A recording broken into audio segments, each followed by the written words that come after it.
And we're delighted to welcome this wonderful return of the brass, the Bold City Brass into this concert space, especially with Dr. Eric Becker, their conductor. Following this lovely concert, there will be a reception in Taillefer Hall, which you can access through the back door across the courtyard. A little later in that reception, I will be interviewing Franklin Matthews, who is presenting his art for the first time in our space. We're so glad you're here. Enjoy the concert.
Thank you so much for being here.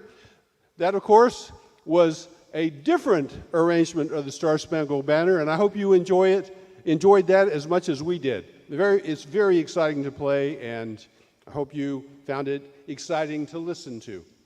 As you see from the program, we have the titles listed. We will make introductions maybe to give you insight into the piece, or in my case, I'm going to thank you for being here, and I also want to thank the clergy and staff, and in particular, Tim Tuller, for hosting us, welcoming us, working with us in so many ways to make this possible. These concerts, as they say, don't just happen. There's a lot of work that goes into it, not just us, but for the church. And we are very grateful, and we love playing here. It's a wonderful place. So let me just be the first one to talk about how the band just became a 501c3 nonprofit, which is a huge step, because the band as it constitutes now is an outgrowth of a band that existed in the 90s, and it was called the 3rd Florida Regiment Band. And it was organized in St. Augustine, because in St. Augustine there was a Civil War unit called the 3rd Florida Regiment, and they served in the Confederate Army and went through the war. And some people decided they wanted to do brass band music of the Civil War period. And so this band started, and I got involved in that, and I'm the lone survivor of that band from from those days. And so the band evolved first as we were going to do a town band, and we tried being a strictly British brass band. And now we're a combination of a brass choir, brass band, town band, community band, whatever you want to call it. But we get together once a week and have a great time. So enjoy our next piece by Bill Holcomb, Fanfare and Toccata.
Ladies and gentlemen, our next piece is among the most recognizable works in the classical repertoire, Wolfgang Amadeus Mozart's Eine kleine Nachtmusik. Composed in 1787, just over a decade after America declared independence, this serenade was never published in Mozart's lifetime. Yet today, it shines as one of his most enduring and beloved compositions. Although we are performing this for you in the afternoon, the title of this elegant, spirited, and charming piece translates to a little night music. Originally written for string ensemble, today's performance offers a twist. It's been reimagined for brass band. The warmth, brilliance, and dynamic energy of the Bold City Brass bring a new energy to this classic era gem. We hope you enjoy the wit, clarity, and sparkle of Mozart's Eine kleine Nachtmusik.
Thank you, everybody. From Mozart to Haydn, we're going to play Awake the Harp, this lovely arrangement of Wake the Harp, which is part of a larger, much larger creation from literally the creation, or in German, Die Schöpfung. We think that Haydn was inspired to write this large oratorio during a visit to England in the late 1790s. He was with a friend, music historian Charles Burney, and they heard the oratorios of George Friedrich Handel with an incredibly large forces, which he hadn't written a lot for at this time. So he was inspired to write the creation, and he was thinking of creating large landscapes of sound, which was not something that he'd done a lot before. So the creation was written in 1797, and it is considered to be one of his masterpieces. I like this current rendition that we're doing today because we are going to collaborate with St. John's own organist, Tim Tuller. So please enjoy our rendition of Awake the Harp.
Our next piece is Sing Praise to God with One Accord, and it's also from Haydn's great oratorio, The Creation.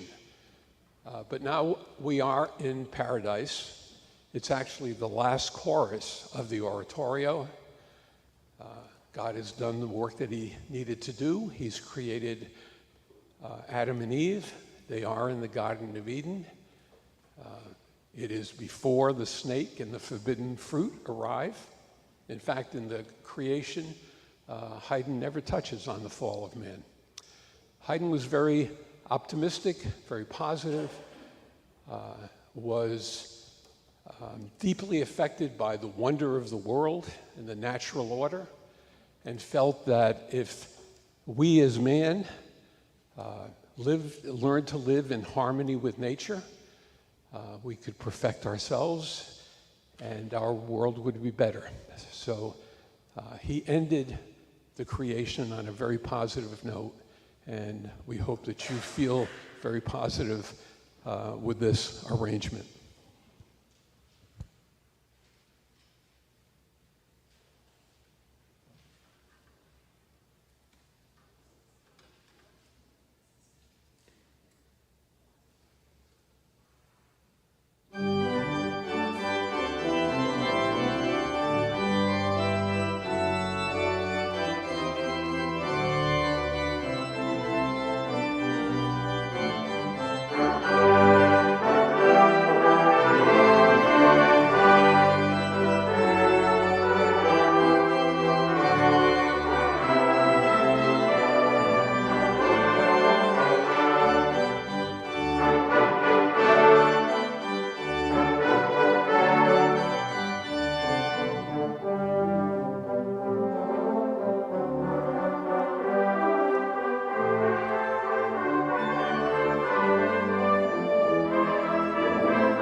You know, in this crazy world lately, we get to do something that most people don't get to do every week.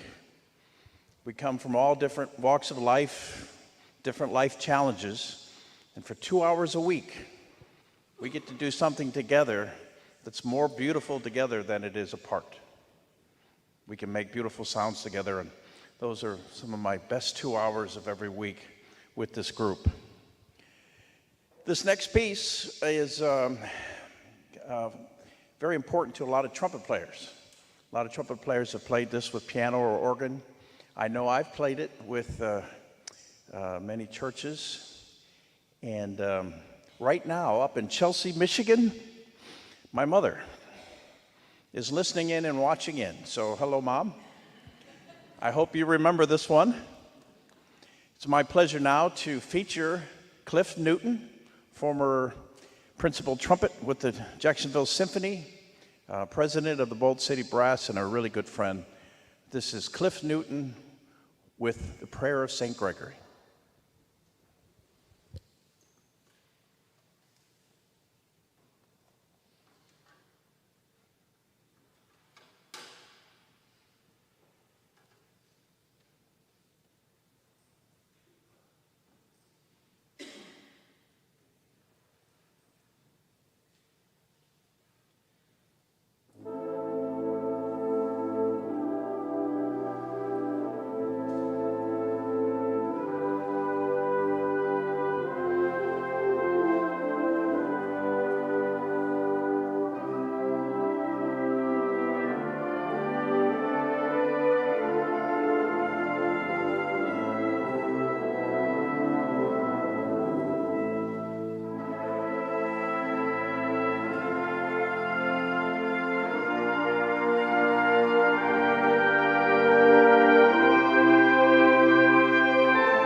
And as it turns out, I introduced the next piece. So since that is probably the last time we'll perform this this year and maybe ever, I want to thank the band for such a nice job on this. I know how hard it is because I did the arrangement and I wrote some really hard lines I apologize to the French horn players and I apologize to the flugels and I apologize to the euphonium and bass trombone and the piccolo trumpet guys because I know how hard it was, and they did a really nice job. And guys, gals, thank you. I appreciate it very much. What a nice performance you did of my arrangement. So, thank you guys. So I realized as I was looking at the program, it just says Swan Lake Tchaikovsky. And I'm thinking, they're probably expecting us to do the entire ballet, but we've got no dancers. We've got no well, I kind of dance, but you don't want to hear it. Anyway, so we're going to do a scene from Swan Lake. In fact, we're going to do the big theme, the big song, the hit from Swan Lake.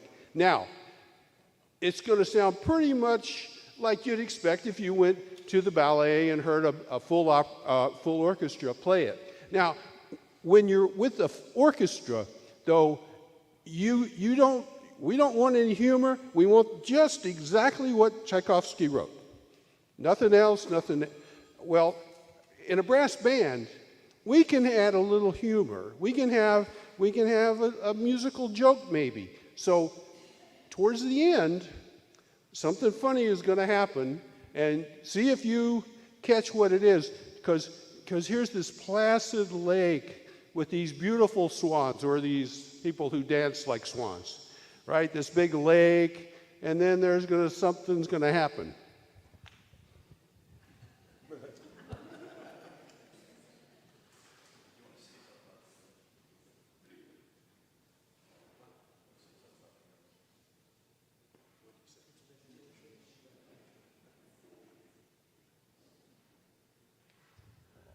We are going to take an intermission, as it says on your program. So after we play Swan Lake, we'll be right back after a short 10-minute break.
Well, welcome back, everybody. Hope you had a good little intermission. I'm sure we all did too, right, band? Good intermission. Happy to have some FaceTime. Yeah, I love it too. So, the next piece, before I even introduce it, I actually have a couple questions for the audience. Some of you, I feel like, are readers. You like to read your books. Is that true? If so, raise your hand. Okay. Now, if you're also a film fanatic, raise your hand again. Or for the first time. Okay, we have a lot less film fanatics. That's fine. So, a long time ago, I believe in 1996, this book series began. It was actually a young adult book series called Harry Potter. And through that, there were 7 books made, but also 8 films. Well, the books didn't have much music in them. They described it, but they never actually made it happen until John Williams, in the first movie, made the entire score. Eventually, it developed over the few years, and John Williams passed his baton down to the next person, who passed that to the next person, who finished out the series. But this one is from movie number 4, which is called The Goblet of Fire. It's actually the march, or the original Hogwarts theme. So you only get to really hear it in this film. You hear it only a few times, but I think we'll do a pretty good job for you today. So I hope you enjoy Patrick Doyle's Hogwarts March.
I would like to thank you for being here again, and as I mentioned, we are a 501c3 charity or nonprofit, and if you feel so generous and you'd like to make a contribution, we do have a contribution box in the back waiting for you. Now, we have a 4th of July concert coming up on the 3rd of July. So, I don't know, is that wrong? Wrong to say? Yeah. And that will be at Lakewood Presbyterian Church. We may be playing some of these same tunes, or we may be playing more patriotic music. That's yet to be determined. But since we're talking about patriotism, service to country, I would like to point out that we have some active serving military and a number of former and retired people. So could I get our military people to stand up? All right. How about that? So, thank you guys, and we would love to see you at our July 3rd, July 4th concert. Now, we are lucky that we have an opportunity for many of us seniors to play in a very fine group, but we also welcome younger people. We have, I think we have one college kid. We have one, and we have someone who, oh, all right, two. I got more than we thought. 3, yeah, okay, the number's growing. But we also have some very talented young people who are fresh out of college and graduate school, and I want to introduce Nick Elliott, who is a marvelous young trumpeter, and he has a great future ahead of him, and we're proud to feature him on the second movement of Rodrigo's concerto for guitar, but he won't be using a guitar, he'll be using a trumpet. But it has been transcribed by our good friend Ace Martin, and you're going to love this arrangement.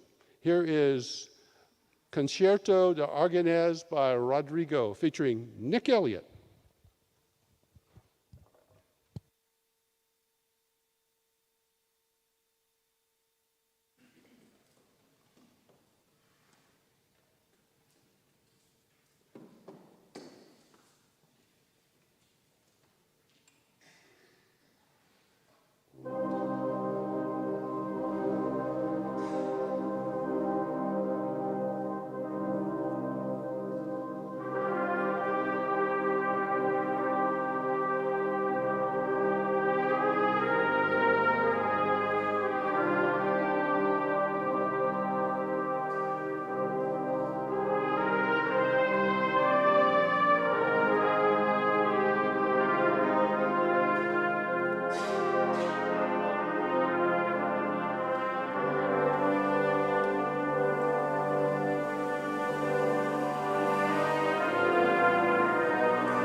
We have quite a collection of musicians up here.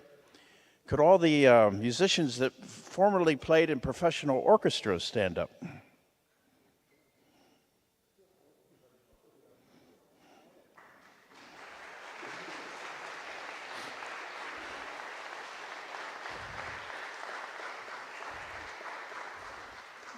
How about players that were music educators, band directors, and such? Could you stand up?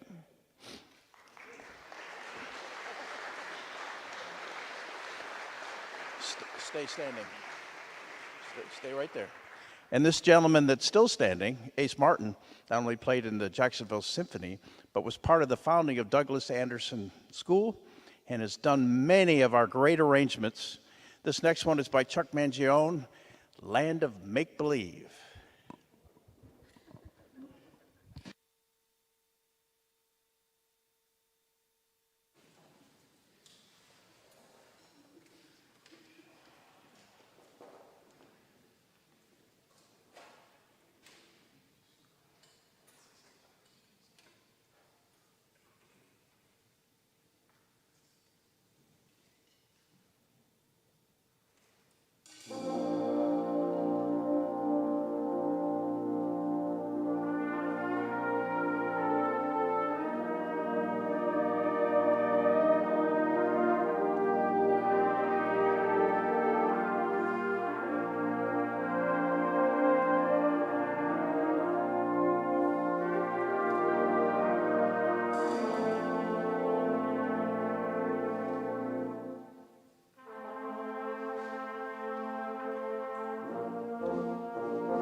Our next piece is one that's got everybody's got to love. And that's the name of the piece, Love, written by Bert Kempfert, who also wrote Wonderland by Night, Strangers in the Night, Dankeschön, Moon over Naples. But we probably remember this song best when Nat King Cole released it in 1964. Nat King Cole from Jacksonville. And I'm not going to tell you how great this is, but I want to ask you some questions here. L is for the way you look at me. O is for the only one I see. V is very, very extraordinary. E is even more than anyone that you adore.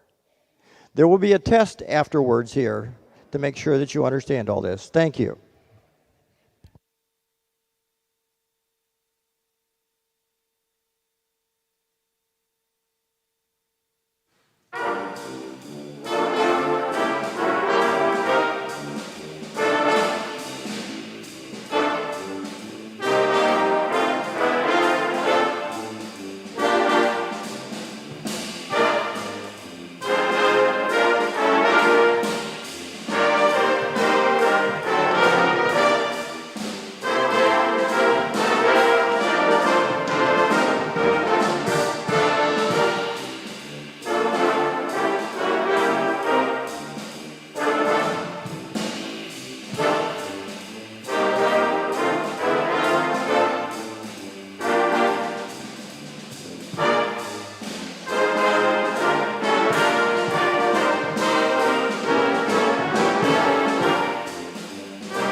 All right, we're going to stay in this show tune genre and move on to a song you all know, My Funny Valentine.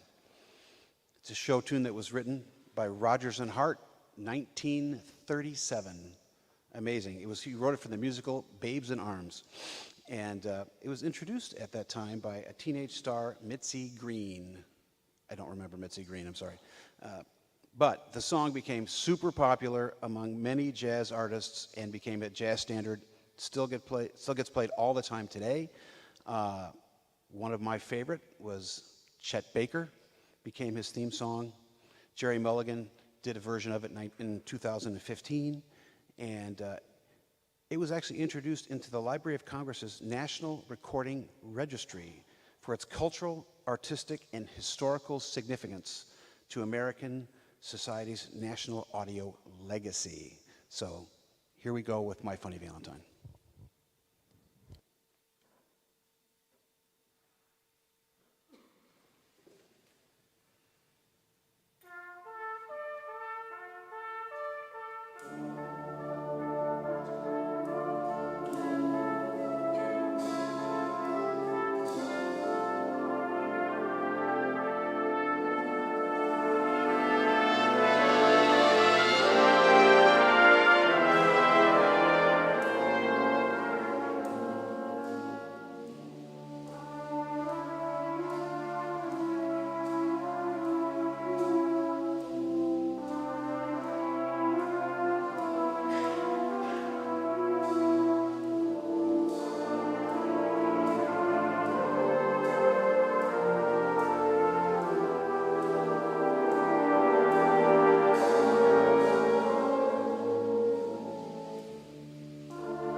So, if you can't attend the July 3rd concert, you're probably saying, where can I hear a patriotic 4th of July type concert?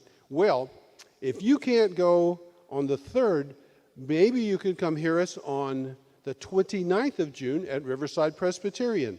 We're going to do a very nice concert. It'll probably be very similar to the one on the 3rd, actually. And if you go to that concert, they have a lovely dinner afterwards. Usually it's chicken. So it's one of my favorites. Now, before we do the next song, which was, as you see on the program, written by Chuck Mangione, who is one of my personal favorites. I've met Chuck, and yeah, he's a weird guy. But anyway, I like him a lot. And I think Ace has done a great job doing arrangements for us. Ace, please stand up.